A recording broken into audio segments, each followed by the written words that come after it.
안녕하세요. 반갑습니다. 한동대학교에 주일 예배 나오신 여러분 환영합니다. 오늘부터 1월 16일까지 6주간 대학교에 예배를 함께 드리던 휴암 채플실이 긴 공사에 들어갑니다. 그래서 이번 주부터 시작해서 1월 16일까지 올리션솔 이곳에서 대학교의 주일 예배가 진행이 됩니다. 또 장소의 이동과 또 왔다 갔다 혹은 채플실을 또 거쳤다 갔다 오는 또 학우들도 있습니다. 그래서 중간에 히스넷이나 여러 가지 공지를 나갔지만 혹시 또 장소를 못 찾는 학우들이 없도록 한 번 더 거치고 오지 않도록 주위 분들이 있다면 알려주시는 것도 좋을 것 같습니다. 이제 시간이 되었습니다. 우리의 분주하고 바쁜 마음을 잠시 내려놓고 함께 기도함으로 오늘 대학교의 예배를 시작할 텐데요. 우리 두 가지를 함께 기도하면서 시작하기를 원합니다. 첫 번째는 예배드리는 우리 자신을 위해서 기도합시다. 하나님, 제가 찬양하기에 합당한 입술을 주십시오. 예배하기에 합당한 마음을 주십시오. 주님 경배하기에 합당한 입술을 허락해 주십시오. 그리고 두 번째는 함께 예배드리는 이 공간, 낯설잖아요. 이 공간과 이 장소와 함께 드리는 우리 한동의 지체들을 위해서 기도합시다. 하나님, 저희 한 사람 한 사람이 짧은 시간이지만 입술의 고백을 넘어 마음의 고백이 드려지고 또 이곳 가운데 선포되는 말씀에 함께 아멘으로 화답하며 우리에게 주시는 하나님의 음성에 귀를 기울이는 시간 되게 달라고, 우리 자신을 위해서 두 번째는 함께 예배드리는 우리 회중들을 위해서 함께 기도함으로 예배 자리로 나가길 원합니다. 한번 2, 3분 정도 같이 기도하시겠습니다. 주님, 예수님을 찬양합니다. 함께 이 자리로 나옵니다. 대학교의 주변 부르는 짧은 시간이지만 이 찬양의 고백을 통하여 오직 예수께서 높임받고 경배받으며 주님께서 드러나는 시간 되기 원합니다. 주님, 저희는 감춰두실 때 오직 예수께서 드러나는 시간 되게 하여 주시고 한동의 학우들이 이 자리를 기억하여 오늘 이 시간 하나님 저를 이용하여 주십시오. 모든 열방과 민족과 백만과 족속 가운데 찬양받기 합당하신 예수님 이름을 함께 찬양합니다. 저희의 목소리를, 우리의 마음을 무엇보다도 기도하는 것, 예수 그리스도의 십자가 보혈로 우리를 씻어주시고 우리의 입술과 우리의 몸과 마음과 우리의 생각을 주시옵시고 그리합니다.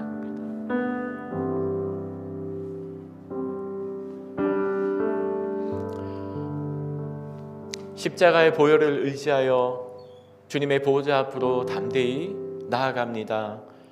바쁘고 분주했던 한 주를 돌아보고 하나님, 우리가 함께 고백하는 이 찬양을 통하여 입술의 고백을 넘어 마음과 영혼의 고백되게 하여 주시고 찬양을 인도하는 사람도 함께 그 찬양을 고백하는 저희도, 말씀을 나누는 사람도 그 말씀을 함께 듣는 우리도 그 찬양과 말씀을 통하여 오직 예수님만이 우리 가운데 높아지기 원합니다. 한 사람 한 사람 예배를 불러주셨을 뿐만 아니라 이 한동 공동체 가운데 또 대학교의 주일 예배로 모였습니다. 우리의 찬양과 우리의 마음을 주님 홀로 받아 주시옵소서. 이 모든 말씀 예수님의 이름으로 기도드립니다. 아멘. 괜찮으시면 우리 다 같이 함께 일어나셔서 찬양의 자리로 나가시겠습니다.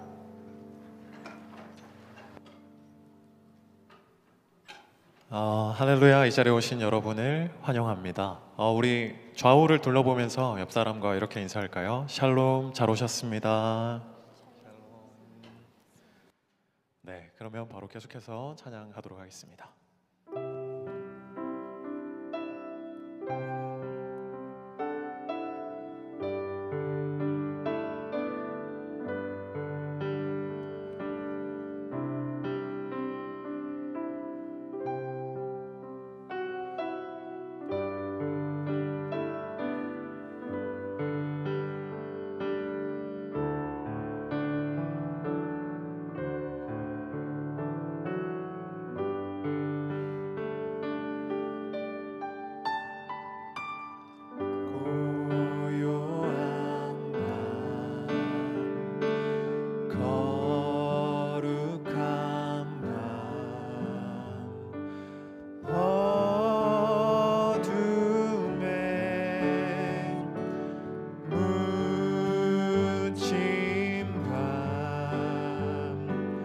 주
외치면서 찬양하시겠습니다.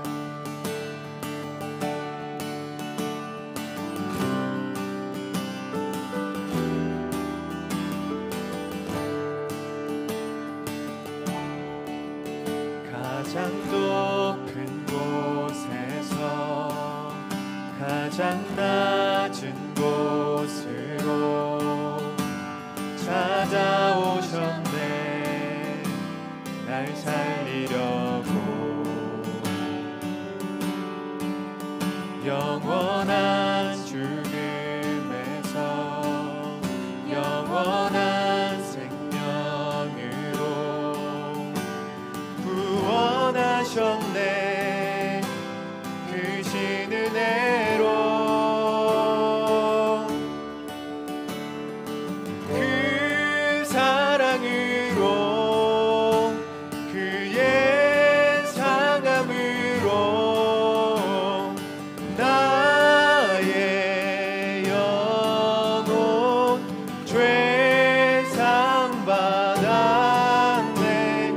그 구원으로 그의 희생으로 나의 영혼 주 안에서 자유해. 가장 높은 곳에서 가장 높은 곳에서 가장 낮은 곳으로 찾아오셨네. 날 살리려고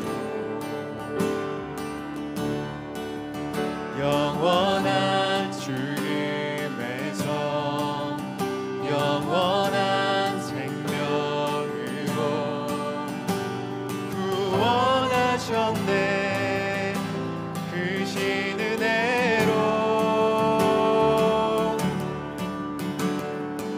그 사랑으로 그의 상함으로 나의 영혼 죄삼 받았네. 그 구원으로 그의 인생으로 나의 영혼 주 안에서 자유해. 할렐루야 할렐루야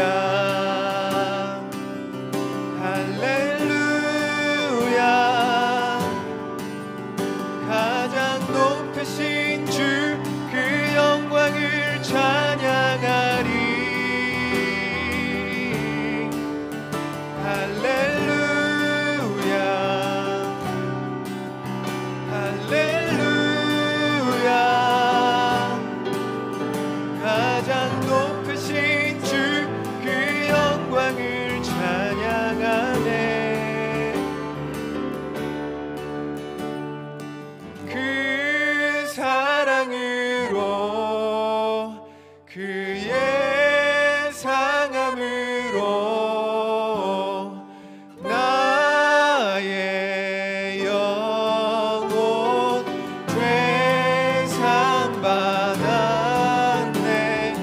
그 구원으로 그의 희생으로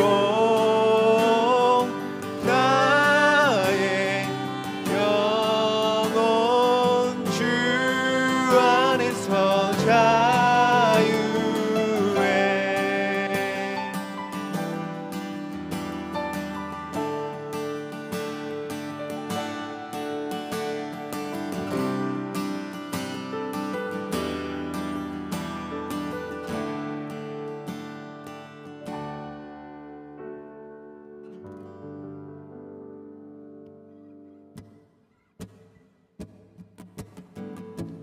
하늘보다 높으신 주 사랑, 바다보다 넓으신 주 사랑, 나를 향한 크고 높으신 사랑, 헛되고 헛된 그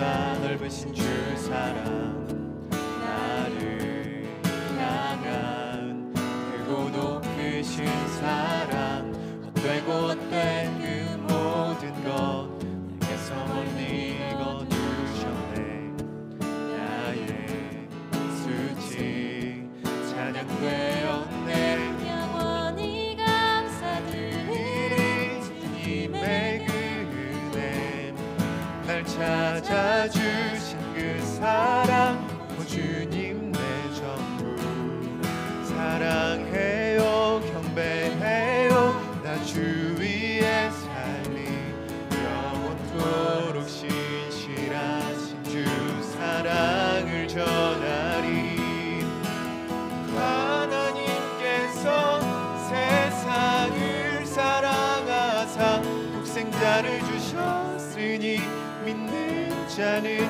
영생을 얻으리 하나님께서 세상을 사랑하사 독생자를 주셨으니 믿는 자는 영생을 얻으리 하나님께서 세상을 사랑하사 독생자를 주셨으니 믿는 자는 영생을 얻으리 하나님께서 세상을 사랑하사 독생자를 주셨으니 믿는 자는 영생을 얻으리 하나님께서 세상을 사랑하사 독생자를 주셨으니 믿는 자는 영생을 얻으리 하나님께서 세상을 사랑하사 독생자를 주셨으니 난 믿네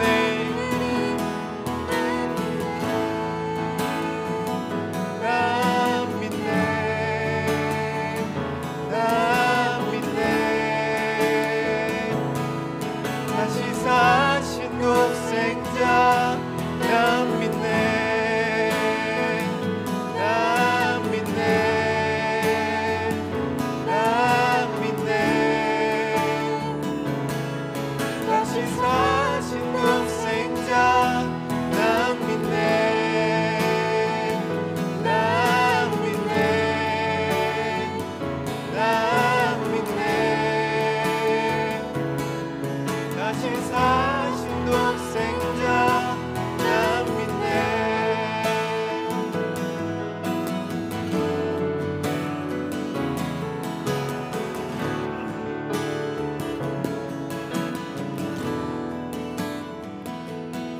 난 믿네 네, 새벽의 벌떡 공동체 범인서 하구님 나오셔서 기도해 주시겠습니다.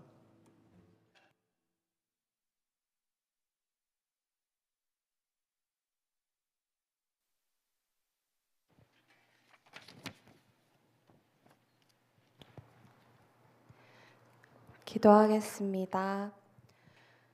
사랑의 하나님, 오늘도 우리를 예배의 자리로 불러주시고 귀한 말씀을 들을 수 있도록 인도해 주심에 진심으로 감사합니다. 바쁘고 분주한 일상을 살아가지만 이 시간 구원의 감격을 다시 한번 기억하며 주님 앞에 기쁨으로 나아가길 원합니다. 주님, 이 예배의 자리에 은혜를 더하여 주셔서 우리 모두가 한 주간 살아가야 할 말씀을 붙잡고 승리할 수 있도록 도와주시옵소서. 특별히 말씀을 전해주시는 김환진 목사님의 마음과 입술을 주관하여 주셔서 이 시간 생명의 말씀이 선포되기를 간절히 소망합니다.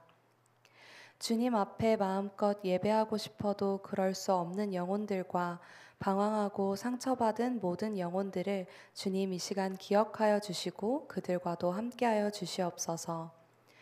겨울방학을 맞아 한동의 많은 학우들이 세계 열방으로 주님의 일을 감당하고 있습니다. 한 지체도 다치는 일이 없도록 주님 보호하여 주시고 모든 선교팀들이 가는 곳곳마다 하나님의 나라가 세워지는 복을 더하여 주시옵소서. 우리나라와 한국 교회를 위해서도 간절히 기도합니다. 이 세계의 흐름이 아닌 말씀의 흐름을 따라갈 수 있는 지혜와 분별력을 필요한 모든 자들에게 더하여 주시옵소서. 2024년 또 한 해를 마무리하고 새해를 준비하고 있습니다. 주님의 은혜를 기억하며 주님이 더욱 기뻐하시는 삶의 예배자가 될 수 있도록 우리를 인도하여 주시옵소서. 오늘도 우리가 그렇게 살아내기를 소망합니다. 이 모든 말씀 예수 그리스도 이름으로 기도드렸습니다. 아멘.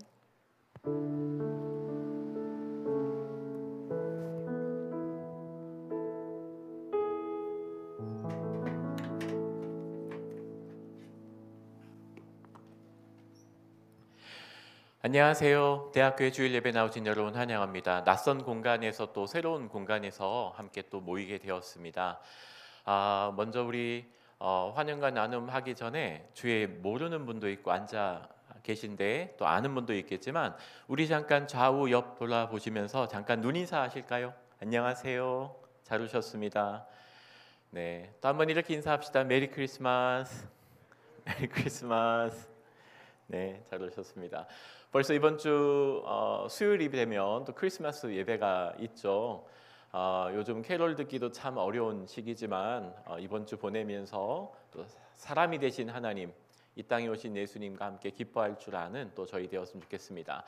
우리 오늘 오신 분들 중에 또 부모님들이나 또 성인분들도 계신 것 같은데 아직 제게 들어온 건 없지만 혹시 한동대학교에 처음 나오시거나 굉장히 오랜만에 방문하신 분이 계신가요?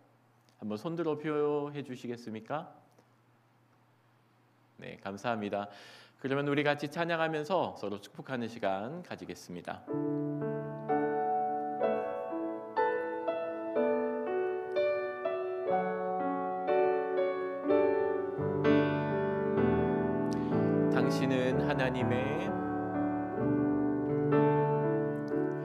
당신은 하나님의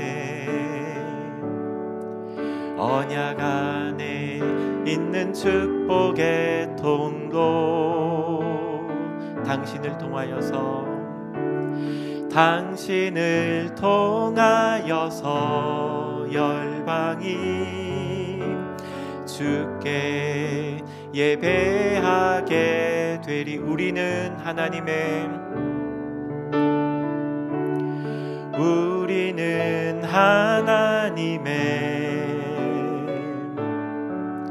언약 안에 있는 축복의 통로. 우리를 통하여서 열방이 주께 예배하게 되리.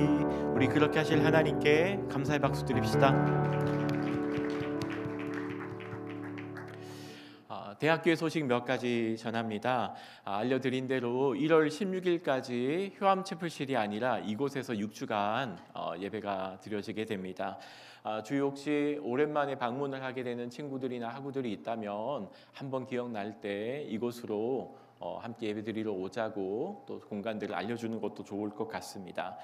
방학 중 또 특별 예배가 있습니다. 이번 주 수요일 12월 25일 성탄 감사 예배가 같은 공간에서 10시 이재현 목사님의 인도에 따라 진행이 되고요. 12월 31일 송구영신 예배는 저녁 9시 이 공간에서 또 드려지게 됩니다.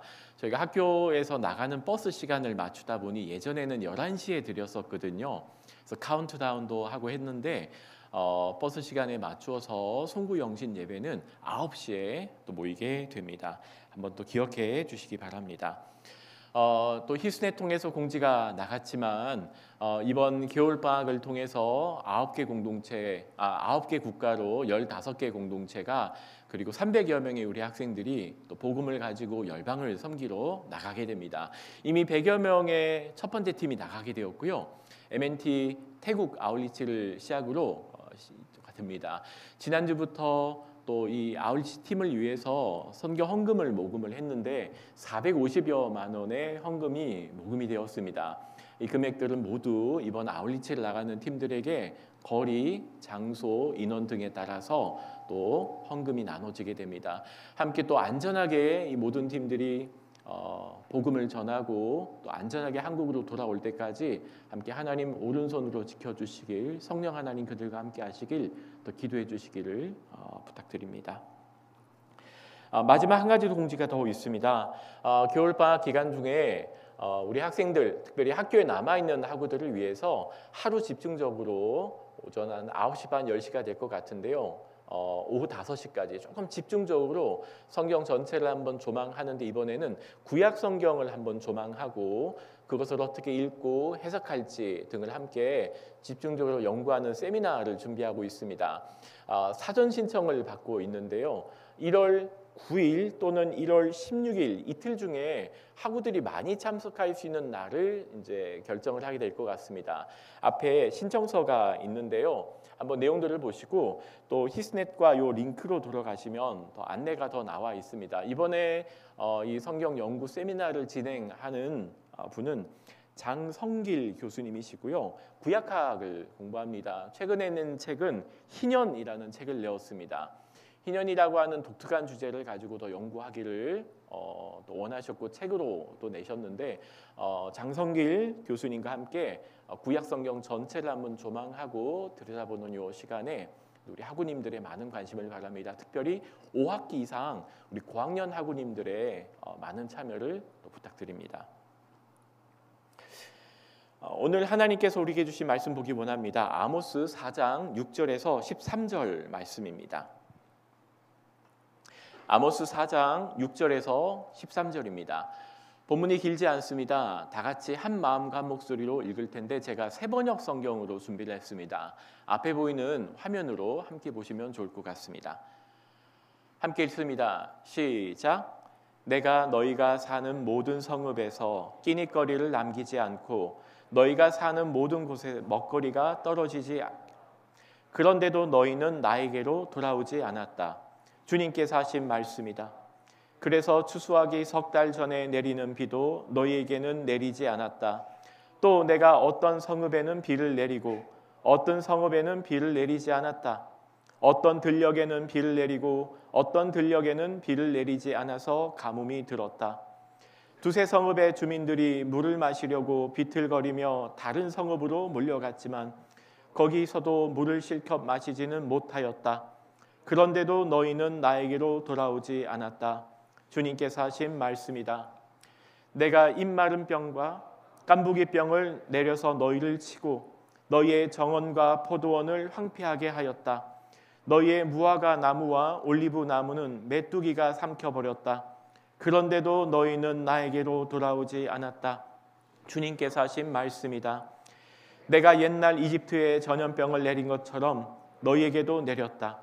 너희가 너희의 젊은이들을 칼로 죽였으며 너희의 말들을 약탈당하게 하였다. 또 너희 진에서 시체 썩는 악취가 올라와서 너희의 코를 찌르게 하였다. 그런데도 너희는 나에게로 돌아오지 않았다. 주님께서 하신 말씀이다.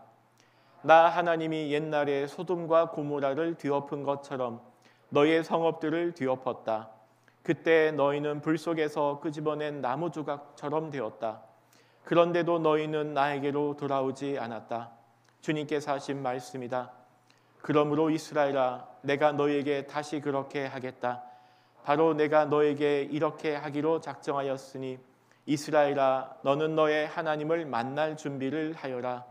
산을 만드시고 바람을 창조하시고 하시고자 하는 것을 사람에게 알리시고 여명을 어둠으로 바꾸시고 땅의 높은 곳을 밟고서 걸어 다니시는 분, 그분의 이름은 주 만군의 하나님이시다. 아멘.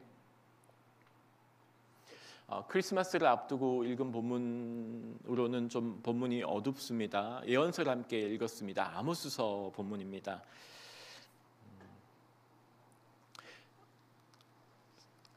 성경을 들여다 보면은 하나님의 꿈이 발견이 됩니다. 하나님도 비전이 있으셨어요. 우리도 꿈을 꾸고 비전을 품죠. 하나님 이런 일을 하고 싶습니다. 때로는 하나님께 기도하고 그 비전과 꿈과 적성을 찾아 나가며 준비하는 시간을 보내는 것처럼 성경을 들여다보면 성경 속에는 하나님의 꿈과 비전이 나와 있습니다. 저는 그 하나님의 꿈을 창조와 새 창조라고 부릅니다. 이 세상을 창조하신 하나님은 요한계시록, 창세기에서 창조를 시작하신 하나님은 요한계시록에서 새 창조를 이루시기까지 쉬지 않고 일하시는 하나님으로 묘사가 됩니다. 그 창조와 새 창조 사이에 하나님의 나라를, 하나님이 다스리는 그 나라를, 하나님이 친히 왕이 되어서 주가 되어서 하나님의 주 되심을 이루는 그 꿈을 하나님은 꾸시는데, 그 비전과 꿈에 사람을 초대합니다. 그렇게 초대받은 사람들을 우리는 이스라엘 백성이라고 부릅니다. 마치 하나님이 파트너를 초대하는 것과 마찬가지입니다. 그 하나님과 맺은 파트너십, 그걸 조금 어렵게 언약이라고 부르는 거죠. 하나님은 그 파트너십으로 우리를 초대합니다. 하나님 나라를 이루어 가시는데 혼자 이루시면 더 잘할 것 같은데요, 왠지 하나님은 우리를 초대하고 함께 일해보지 않을래? 라고 부른다는 겁니다. 근데 그 과정이 쉽지가 않았습니다. 풍요의 신 바알에게 마음을 다 빼앗겼습니다. 너무 매력적인 신이었습니다.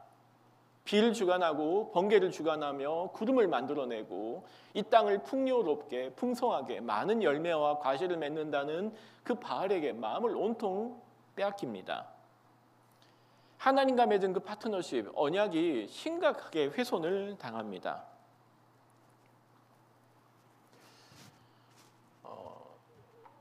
가나안이라는 땅은 마치 하나님께서 아무런 대가 없이 그들에게 주신 일종의 전세집과 같았습니다. 하나님은 전세비를 요구하지 않았습니다. 딱 한 가지, 나와 맺은 그 파트너십을, 언약을 지킬래? 그러면 내가 복을 줄 거야. 너를 통하여 열방의 복으로 너를 삼고 싶어. 이게 하나님의 계획이었습니다. 이게 하나님의 꿈이었습니다. 하지만 언약은 다양한 방법으로, 현상으로 무너지게 됩니다. 성경에는 특별히 그 언약이 무너져 가는 과정이 다양한 과정으로 묘사가 됩니다. 가장 심각한 건 우상 숭배입니다. 아무래도 바알에게, 풍요의 신에게 마음을 빼앗기는 과정이겠죠.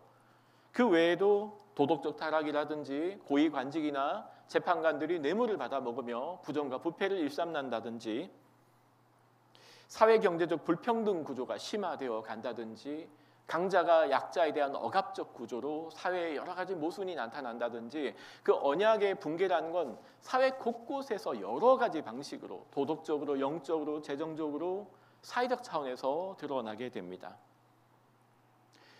그 하나님과 맺은 언약 관계를 회복하고 또 그 언약 관계를 건강하게 이어가기 위해서 부름받은 사람들이 있었습니다. 대표적인 사람이 제사장입니다. 제사장은 그 하나님과 맺은 언약 관계를 이어나가기 위해서 부름받은 굉장히 중요한 사람으로 존재합니다. 제사장은 독특합니다. 이 사람은 세습직이라고 할 수 있습니다. 제사장은 레위 지파 중에서도 아론의 자손만 될 수 있었죠. 오늘날 신대원처럼 목회자 후보생 과정이라 말하는 MDB라고 말하는 과정이 있죠. 제사장들은 훈련을 또한 받아야 했었습니다. 세습직이었기 때문에 훈련받은 사람, 훈련받은 절차와 과정이 존재하기도 했었습니다. 성막, 성소, 성전 안에 있는 물건들이나 규정이나 각종 프로토콜을 몸으로 익혀서 그 하나님과 맺은 언약을 잘 이어나가도록 하는 게 그 역할이었다고 할 수 있겠죠. 그 언약 과정을 위해서 부름받은 사람 중에 제사장과는 다르게 예언자도 등장합니다. 예언자는 소명직이었습니다. 예언자는 은사직입니다. 제사장이 세습적인 절차를 통해서 내가 레위인이기 때문에, 아론의 자손이기 때문에 그 직을 계속 이어가야 했었다면, 예언자는 좀 독특한 부름을 받게 됩니다. 출신도 성분도 배경도 다양합니다. 사무엘, 엘리야 등 제자가 있는 사람도 있었지만 대부분은 훈련을 통해서라든지 아니면 학교를 입학해서 어떤 과정을 거친다고 되는 사람은 아니었습니다. 어떤 양성 과정이나 훈련이나 교육이 아니라 하나님의 부름을 받는 소명직이라고 할 수 있고요. 세습직이 아니라 은사직이었습니다. 부름이 너무나 중요했던 사람입니다. 오늘 저희가 읽은 본문 아모스가 그 대표적인 소명직과 은사직으로 부름받은 예언자 중에 한 사람이라고 할 수 있습니다. 이 사람 부름이 농부였거든요. 여러 군데서 들어보셨죠? 이 사람이 하나님께 예언자로 부름받은 게 독특한 절차나 훈련이 아니었습니다. 농사를 짓는 중이었대요. 양치는 중이었고요. 농사를 열심히 하고 있는 중이었는데 하나님의 부름을 받았다는 겁니다. 예언자들의 공통적인 임무가 나타날 겁니다. 예언자 역할이 뭘까요? 하나님은 왜 이 언약 관계를 위해서 예언자를 부르셨을까요? 지금 그 언약 과정이 심각한 균열 앞에 있습니다. 문제가 생긴다는 겁니다. 그래서 예언자는 등장하지 않는 게 좋은 시대입니다. 예언자가 활동한다는 얘기는 지금 하나님과 맺은 우리와의 파트너십에 균열이 이어지고 있고 그 균열이 심각하다는 것을 반증하고 있었습니다. 예언자들의 공통적인 메시지를 한마디로 요약하면 돌아오랍니다. 회개하라는 메시지입니다. 어디로 돌아오라는 얘기일까요? 하나님과 맺은 그 파트너십으로 언약 관계로 돌아오라는 메시지입니다. 우리가 읽은 아모스는 1세대 예언자에 속합니다. 물론 예언자들이 많이 있지만 제가 1세대라고 말할 때는 문서를 작성한 문서 예언자 중에 1세대 예언자입니다. 아모스는 우리가 알고 있는 소선지자, 대선지자 총 16명의 예언자가 있는데 그 예언자 중에서 가장 처음으로 자신의 이름으로 딴 예언서를 작성한 사람입니다. 아모스 이후에 호세아, 미가, 이사야 같은 사람들이 함께 동시대에 활동하긴 하지만 가장 먼저 자기 이름으로 된 예언서를 글로 썼던 사람 중에 한 사람이 아모스입니다. 아모스는 하나님과 맺은 그 언약의 파괴가 사회적 불의와 공의와 정의의 붕괴로 나타나고 있다는 점을 주목합니다. 그래서 하나님의 공의와 정의를 먼저 회복할 것을 강하게 요청했던 예언자 중에 속합니다. 정의의 예언자라고 불리기도 하죠.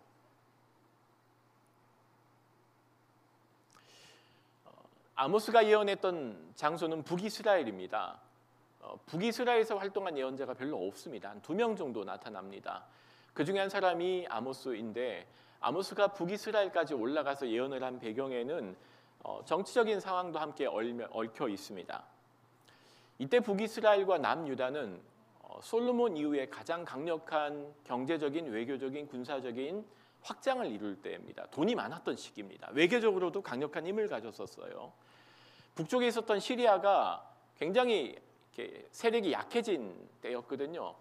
북쪽에 있던 시리아의 세력이 약해지자 그 틈을 타서 남유다와 북이스라엘이 확장하기 시작한 때가 그때와 맞물려 있습니다.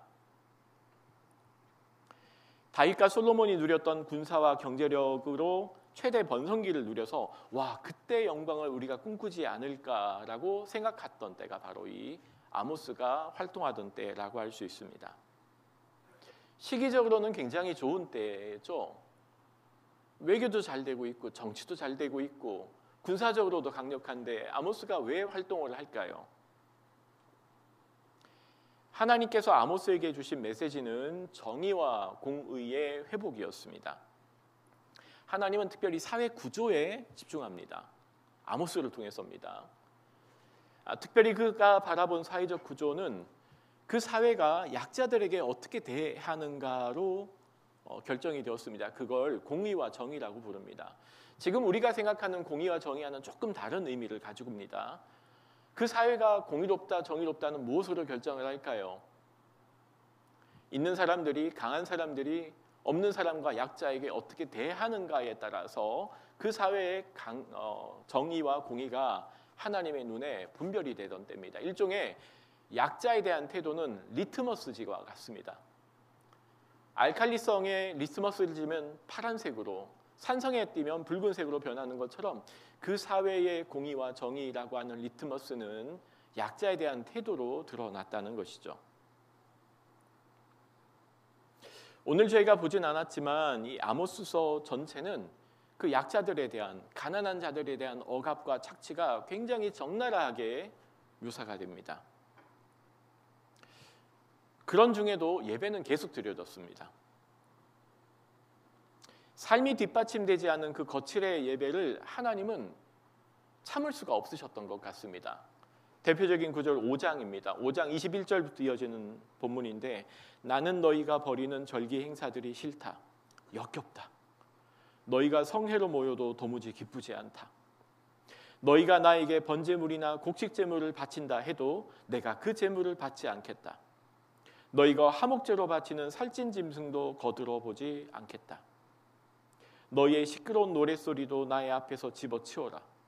나의 검은고 소리도 나는 듣지 않겠다. 너희는 다만 공의가 물처럼 흐르게 하고 정의가 마르지 않는 강처럼 흐르게 하여라.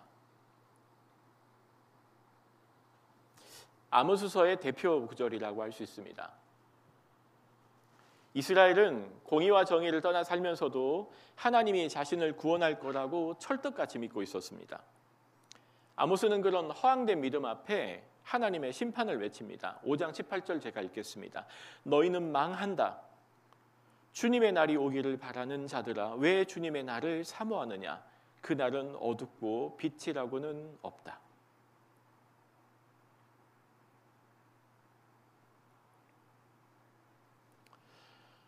오늘 저희가 읽은 6장에는 어떤 특정한 문장이 반복됩니다.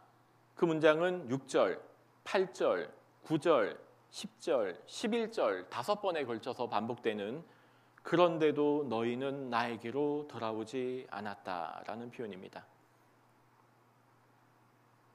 그런데도 너희는 나에게로 돌아오지 않았다.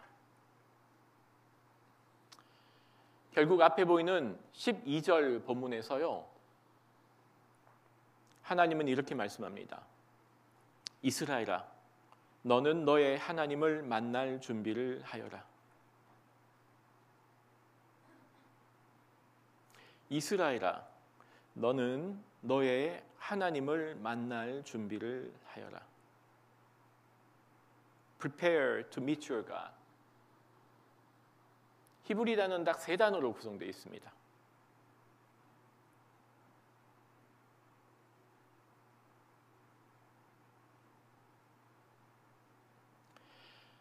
아모스가 750년경쯤에 하나님의 부름을 받아 예언자가 됩니다. 5년 뒤 디글랏 빌레셋 3세가 왕좌에 오르면서 쇠퇴하던 아수르가 다시 패권을 장악하게 됩니다. 북이스라엘은 다시 아시리아의 그늘 아래서 허덕입니다. 결국 30년 뒤에 BC 721년 아시리아의 침공에 의해서 멸망당하게 됩니다. 이스라엘아, 너는 너의 하나님을 만날 준비를 하여라.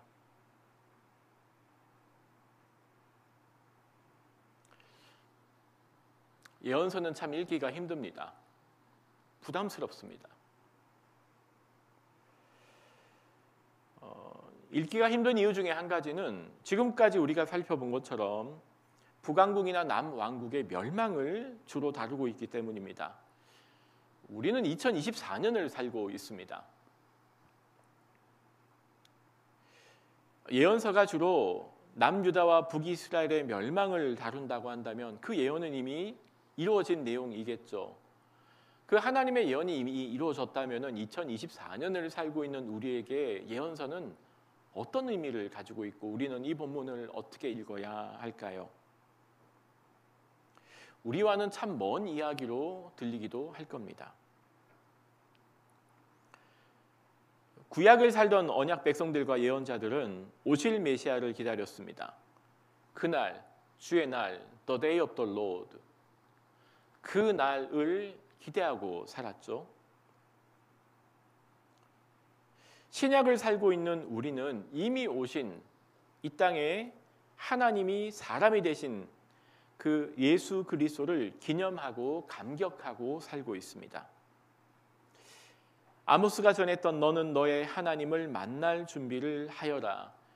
이미 BC 721년에 아시리아 제국에 의해서 멸망당해 버려 모든 것이 이루어진 것처럼 보였지만 너는 너의 하나님을 만날 준비를 하여라. 이 문장을 2024년 우리는 어떻게 읽어야 할까요? 그게 오늘 제 여러분과 나누는 질문입니다. 대림절 성탄절을 앞두고 오늘 우리는 이 본문으로 만납니다. 하나님이 우리를 만나러 오신답니다. 그럼 질문이 생기게 됩니다. 우리는 그 기다림을 어떻게 보내야 할까요? 우리는 어떻게 기다려야 할까요? 우리는 어떻게 하나님과 만날 준비를 해야 할까요?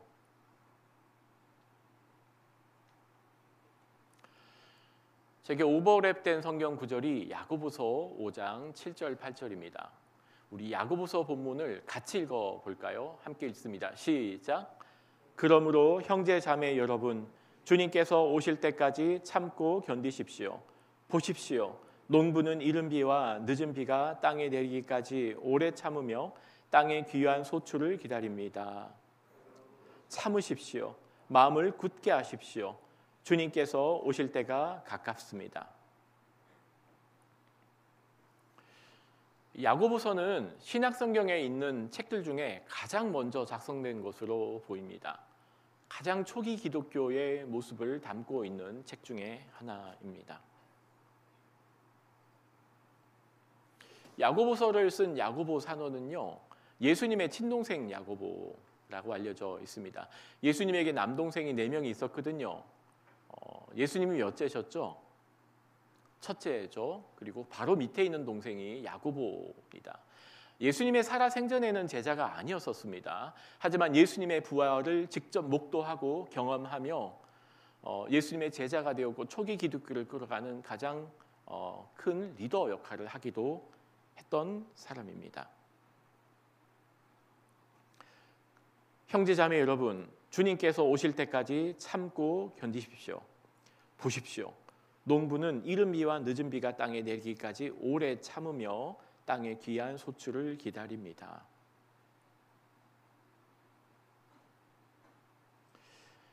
정신없이 살다 보면 여기가 다인 것 마냥 우리는 이 땅에 눈을 두고 살 때가 있습니다.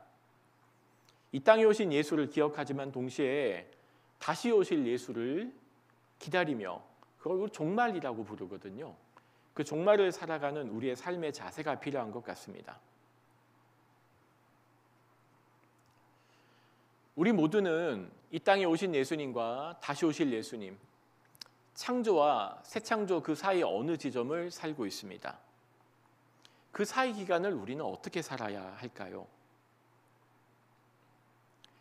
하나님의 나라를 기다린다는 것은, 예수의 주되심을 산다는 것은 우리의 삶이 변화하고 성숙해 가는 과정이 반드시 요구가 됩니다. 지난 2000년 동안 기독교는 마라나타, 주 예수여 오시옵소서라고 하는 믿음으로 시간의 시험을 견뎌내고 살아왔습니다. 야고보 사도는 주님께서 오실 때까지 참고 견디십시오. 보십시오. 농부는 이른 비와 늦은 비가 땅에 내리기까지 오래 참으며 땅의 귀한 소출을 기다립니다. 라며 창조와 새 창조를 살아가는 예수의 다시 오심을 기다리는 성도들의 삶에 대한 중요한 자세를 제공합니다. 이른 비와 늦은 비는 이스라엘의 지형과 기후를 좀 알아야 이해할 수 있는 본문이기도 합니다. 이스라엘은 여름이 건기입니다. 비가 오지 않습니다. 그리고 겨울이 우기입니다. 겨울에 비가 옵니다. 우기는 12월에서 2월까지 석 달간 비가 내립니다. 그걸 겨울비라고 말합니다. 이때 농사를 짓습니다. 12월에서 2월까지 그 겨울비가 올 때 파종을 하고 농사를 짓고 그때 다 자라게 됩니다. 이 겨울비 12월에서 2월 사이가 연 강수량의 한 4분의 3 정도가 이때 다 내리게 됩니다. 농사를 이때 지어야 됩니다. 그걸 겨울비라고 부른다고 했죠. 그럼 이 12월에서 2월 사이에 오는 겨울비에 앞서서 10월과 11월에 내리는 비를 이른비라고 합니다. 비 양이 많지는 않다고 합니다. 겨울이 지나서 3, 4월에 내리는 비를 늦은 비라고 부릅니다. 이때 봄비라고도 부릅니다. 농사를 지으려면 이 이른비와 늦은비 그리고 중간에 겨울비를 잘 준비를 해야 되었습니다. 10월에서 11월 사이에 내리는 이른비는 메마른 땅을 적시는 수준입니다. 하지만 그 비를 머금은 땅이 촉촉해집니다. 밭을 갈기에 좋은 시간이 됩니다. 마른 땅이 부드러워져서 쟁기로 땅을 뒤엎고 씨를 파종할 준비가 되는 겁니다. 그 이른비를 먹고 광야에는 풀이 자랍니다. 그 풀을 이제 양이 뜯어먹게 될 겁니다. 3, 4월에는 늦은 비가 내린다고 했죠. 봄비라고도 합니다. 봄비, 늦은 비는 겨울 동안 자라왔던 농작물에 추수가 오기 전에 그 알곡이 잘 여물도록 역할을 합니다. 그래서 이 늦은 비를 축복의 단비라고도 부릅니다. 이른 비에 맞춰 밭을 갈아야 되고요. 거름을 주어야 되고 고랑을 파고 씨를 준비하고 파종해야 됩니다. 즉 이른 비에 앞서서 할 게 많죠. 대비해야 되고요. 농사를 준비할 수 있게 됩니다. 또한 늦은 비에 대비해서 풍성한 결실을 추수할 수 있게 될 겁니다. 겨울비가 내리면 광야에 풀이 자라면서 남자들은 양을 끌고 광야를 떠납니다. 남아있는 여인네들은 보리 농사를 준비합니다. 풀을 잘라서 건초를 준비합니다. 그렇게 겨울비가 끝나면 남편은 양을 몰고 집으로 돌아오겠죠. 이제 올리브 농사와 포도 농사를 준비해야 됩니다.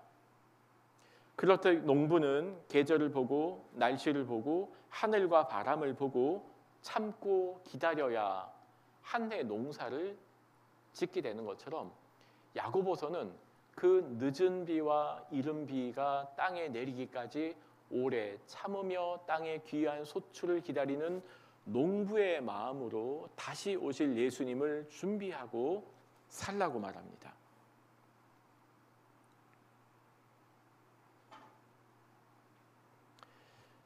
오늘 야고보서는 하나님 만날 준비를 이야기합니다. 예수님의 다시 오심을 기다리는 성도의 자세를 늦은 비와 이른 비를 기다리는 농부를 빗대어 설명하는 것은 주님 다시 오실 때까지 참고 기다리되 농부와 같이 농부의 때가 있듯이 주님의 오심도 때가 있을 것이고 그 기다림이 무의미하지 않을 것이라고 이야기하죠. 이른 비와 늦은 비가 오듯이 주님도 오실 겁니다. 우리는 농부처럼 하늘을 기다려야 합니다. 그래서 기다림은 성숙의 시간이 됩니다. 인내의 시간이 됩니다. 그 기다림을 통해서 성숙이 이루어집니다.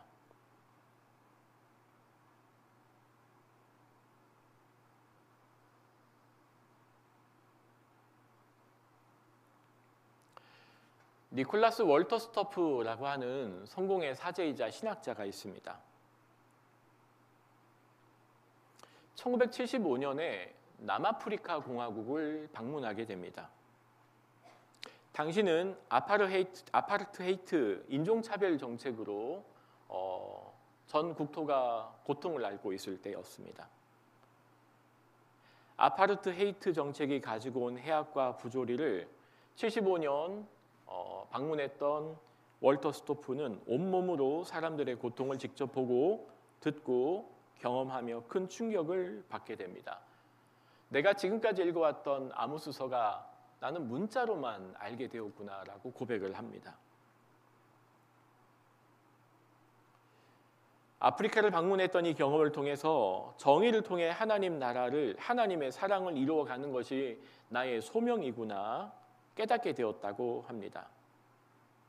내가 가진 기독교 신앙이 개인적인 경건에 그치는 것이 아니라 사회적 불의를 대면하고 직면하고 정의와 평화를 통해서 구현해야 함을 깨닫게 되었다고 말합니다.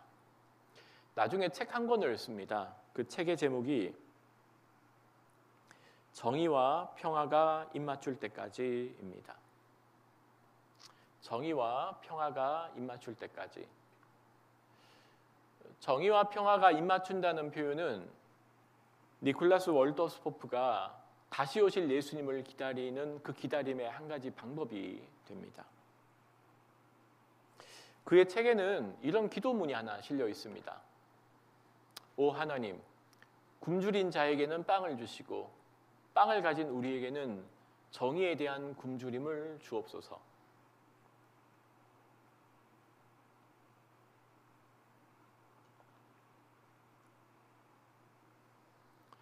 우리 모두는 창조와 새 창조 사이를 살아가고 있습니다. 구약의 백성들은 그 날을 기대하고 살았습니다. 아모스는 하나님을 만날 준비를 하라고 외쳤습니다. 우리는 이 땅에 이미 오신 하나님을 사람이 되신 예수 그리스도를 기뻐하며 이번 주를 보내게 될 겁니다. 잊지 말아야 될 것 하나가 더 있습니다. 언젠가는 다시 오실 예수 그리스도에 대한 믿음입니다. 크리스마스를 앞두고 우리 모두가 이 땅에 오신 하나님과 다시 오실 하나님, 그 창조와 새 창조 사이를 살아가고 있습니다. 다시 오실 예수님을 우리는 어떻게 기다리며 살아야 할까요? 오늘 아모스서가 전해주는 하나님을 만날 준비를 하여라 라는 본문은 다시 오실 예수님에 대한 우리의 기대를 다시 한번 돌아보고 점검하게 됩니다. 니콜라스 월더스포프에게 다시 오실 하나님을 기다리는 방법은 정의와 평화가 입맞출 때까지 그의 삶을 그 일을 위해서 매진하는 것이었습니다. 아모스에게 그 다시 오실 하나님, 그 날을 준비하고 기다리는 방법은 마치 농부가 늦은 비와 이른 비를 기대하며 묵묵히 자신에게 맡겨주신 일을 감당했던 것처럼 아모스에게는 공의와 정의를 물처럼 흘러가라는 메시지를 전하는 것이었습니다. 질문하게 됩니다. 저와 함께 말씀을 듣는 한동의 공동체는 우리 각자는 어떻게 다시 오실 하나님을 만날 준비를 하고 계신가요? 우리에게 물어보는 크리스마스를 보냅시다. 우리 각자에게 은사가 있습니다. 우리 각자마다 부름과 소명이 있습니다. 마치 하나님이 예언자를 은사직과 소명직으로 불러주었던 것처럼 이 땅을 살아가는 성도 한 사람 한 사람을 하나님은 지금도 부릅니다. 우리 한 사람 한 사람이 이 세상을 향한 예언자가 되기를 기대하신다는 겁니다.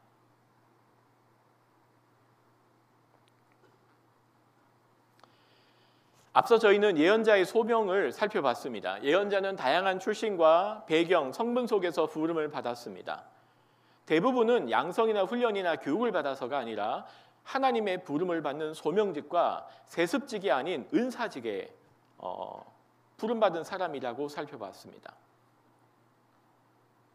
아모스는 그 부름을 정의와 공의의 회복을 매진하며 살았습니다. 이제 한동에서 4년간 전공과 적성을 찾아 나가며 학업을 진행하고 계신 한동의 학우 여러분, 우리 각자에게 주신 하나님의 소명과 사명이 있을 겁니다.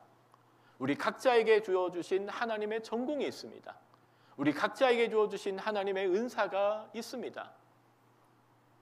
우리 각자에게 주신 하나님의 은사와 부름과 적성과 소명을 찾아가되 그것이 하나님을 만날 준비를 하며 잊은 비와 이른 비와 늦은 비를 기다리며 끈기 있게 그 맡겨진 사명을 감당하는 농부의 자세로 이 시대를 살아갑시다.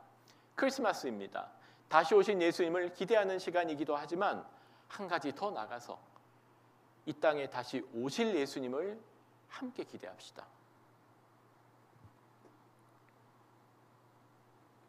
하나님의 나라는 예수님의 주되심은 앞으로 그분의 재림으로 말미암아 온전히 완성될 겁니다. 하지만 2000년 전 이 땅에 오신 예수님과 함께 하나님 나라는 이미 시작했다고 말하죠. 흔히 already but not yet, 이미 시작하였으나 아직 완성되지 않은 하나님 나라를 이야기합니다. 우리는 그 이미와 아직 사이를 기다림으로 살아가야 합니다. 누구처럼요? 농부처럼요. 이른 비와 늦은 비를 기다리며 그때 사이에 자신에게 주어진 사명을 묵묵히 감당하던 농부처럼 하나님 만날 준비를 합시다. 하나님 만날 준비를 해야 합니다. 이 땅에 오신 예수님을 함께 기억하고 예배하지만 또한 다시 오실 예수님을 함께 기억합시다. 예수님의 주되심이 무르익어 가고 변화와 성숙해가는 시간으로 이 기다림을, 이 종말을 함께 살아냅시다. 하나님을 만날 준비를 하되 다시 오실 예수 그리스도를 기다리며 참고 견디며 마음을 굳게 함으로 마치 농부가 이른 비와 늦은 비를 기다리며 충성하듯 함께 인내합시다. 야고보서를 다시 한번 읽어볼까요? 함께 읽습니다. 시작. 그러므로 형제 자매 여러분, 주님께서 오실 때까지 참고 견디십시오. 보십시오. 농부는 이른 비와 늦은 비가 땅에 내리기까지 오래 참으며 땅의 귀한 소출을 기다립니다. 여러분도 참으십시오. 마음을 굳게 하십시오.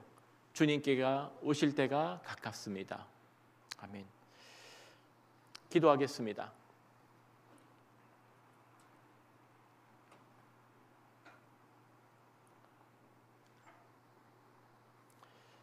하나님의 나라를 섬기기 위해 하나님은 여러 사람들을 불러주었습니다. 그 중엔 제사장처럼 세습직도 있었고요. 그 중에는 예언자처럼 은사직과 소명직도 있었습니다. 그들이 끊임없이 섬겼던 건 단 하나, 하나님과 맺은 그 언약 관계를 유지해 나가며 이 땅에 하나님의 나라를, 하나님의 꿈을 함께 이루는 파트너로 부름받았다는 것을 이 땅에서 살아내는 것이었습니다. 누군가는 정의와 공의를 향한 외침으로, 누군가는 사랑의 하나님에 대한 그 인애를 선포하며, 누군가는 무너져버린 우상숭배로 말미암은 하나님과의 언약 관계를 지적하며, 누군가는 끊임없이 우리가 돌아오기로 기다리는 마치 호세아의 마음으로 각자에게 주어주신 은사와 달란트로 그 기다림을 성숙의 시간으로 보낸 것처럼 신약을 살고 있는 우리에게도 동일하게 이른 비와 늦은 비를 기다리는 농부의 심장으로 인내하고 기다림으로 우리에게 주어준 각자의 상황과 달란트와 은사로 그 하나님의 나라를 기대하며 살아가는 저희에게 하옵소서. 성탄을 눈앞에 두고 있습니다. 이 땅에 오신 예수님을 감사합니다. 찬양합니다. 함께 송축합니다. 동시에 우리 마음 저 깊은 곳에서 하나님을 다시 만날 준비를 하며 살아가는지 우리 스스로에게 물어보고 돌아보며 우리의 부름을, 우리의 소명을, 우리의 사명을 다시 확인하는 이번 주 되게 하옵소서. 예수님의 이름으로 기도드립니다. 아멘. 괜찮으시면 우리 다 같이 함께 일어나셔서 찬양 516자 함께 부르시겠습니다.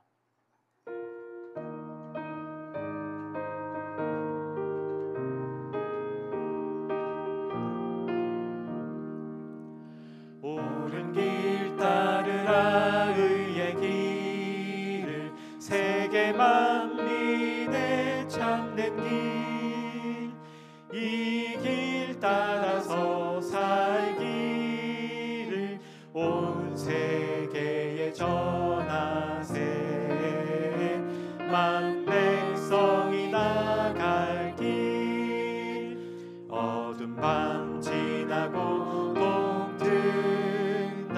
환한 빛 보아라 저 빛 주 예수의 나라 이 땅에 곧 오겠네 오겠네 주 예수 따르라 승리의 주 만민이 나아갈 길과 진리요 참 생명 내 창검을 부수고 다 따르라 화평왕 어두운 밤 지나고 동튼다 환한 빛 보아라 저 빛 주 예수의 나라 이 땅에 곧 오겠네 오겠네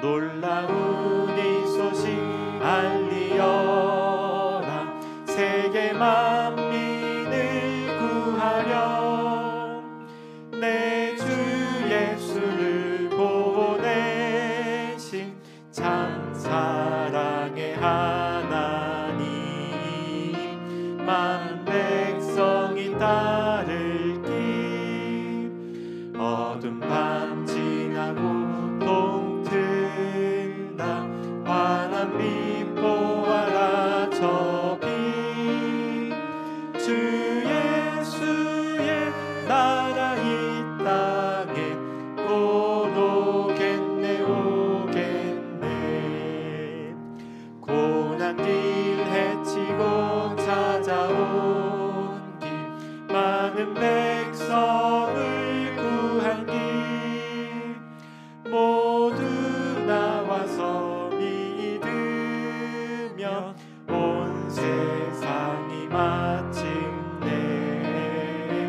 이 진리에 살겠네 어두운 밤 지나서 동튼다 환한 빛 보아라 저 빛 주 예수의 나라 이 땅에 곧 오겠네 오겠네 파송의 기도를 함께 드리겠습니다. 인도자 부분을 제가 읽고요. 그리고 다 함께 여러분께서 밑에 있는 부분을 읽어주시면 됩니다. 한동 공동체 여러분, 말씀을 품고 처음 문을 열어 세상으로 나가십시오. 예배가 끝난 것이 아니라 삶의 예배가 시작되는 순간임을 잊지 마십시오. 주님께서 오실 때까지 참고 견디며 마음을 굳게 하십시오. 주님께서 오실 때가 가깝습니다. 우리에게 성령과 말씀을 보내주신 주님, 이제 성령의 말씀의 인도하심을 따라 주님 보여주신 삶을 살겠습니다. 정의와 평화를 이루며 세상의 빛과 소록으로 살겠습니다. 다시 오실 예수 그리스도를 만날 그날을 준비하는 우리 되게 하옵소서. 주님, 우리를 성령 충만케 하옵소서. 예배를 마칩니다. 저 문 열고 이제 세상으로 나아가려고 합니다.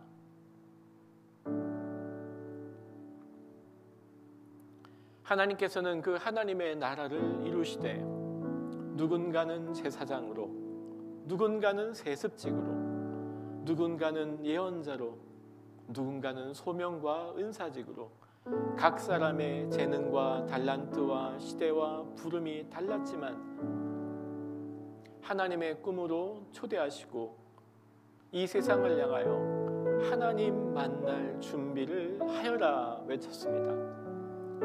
아모스는 정의와 공의에 대한 외침으로, 호세아는 변하지 않는 하나님의 그 사랑과 기다리심으로, 누군가는 하나님을 향한 그 사랑의 마음을 회복하며, 누군가는 법학부로, 누군가는 공학으로, 누군가는 경제계에서, 누군가는 펀드 매니저로, 누군가는 자신에게 맡겨진 사명과 달란트로 하나님 만날 준비를 하여라 이 세상 앞에 외치며 그 예언자적 삶을 살아가는 저희 되게 하옵소서. 한동의 청년들을 위해 기도합니다. 특별히 4년 보내는 이 학부의 시간을 통하여 자신의 적성을 탐색하고 역량을 키워나가며 전공을 준비해 나가는 과정이 있습니다. 이제 곧 3, 4년 뒤에는 세상으로 나가게 될 겁니다. 각자의 부름과 전공과 은사가 다르지만 이 세상 앞에서 하나님 만날 준비를 하십시다. 외치며 그 다시 오실 예수님을 기다림으로, 인내로, 감사와 감격으로 반응하는 저희 되게 하옵소서. 주 예수 그리스도의 은혜와 하나님의 사랑과 성령님의 교통하심이 하나님을 다시 만날 준비를 하며 살아가는 한동 공동체 위에 복음과 십자가로 섬기시는 선교사님과 그 가족 위에 저 동토의 땅 북녘의 모든 성도들 위해 이제로부터 영원토록 하옵시기를 간절히 축원하옵나이다. 아멘.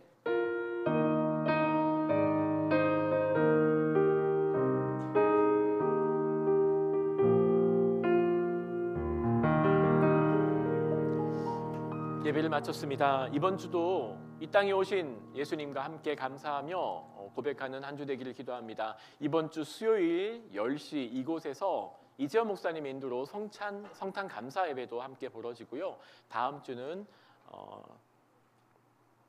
송구 영신 예배가 저녁 9시에 있습니다. 함께 또 연말 예배하고 감사하는 시간 되기를 바랍니다. 평안히 돌아가십시오. 다음 주 뵙겠습니다.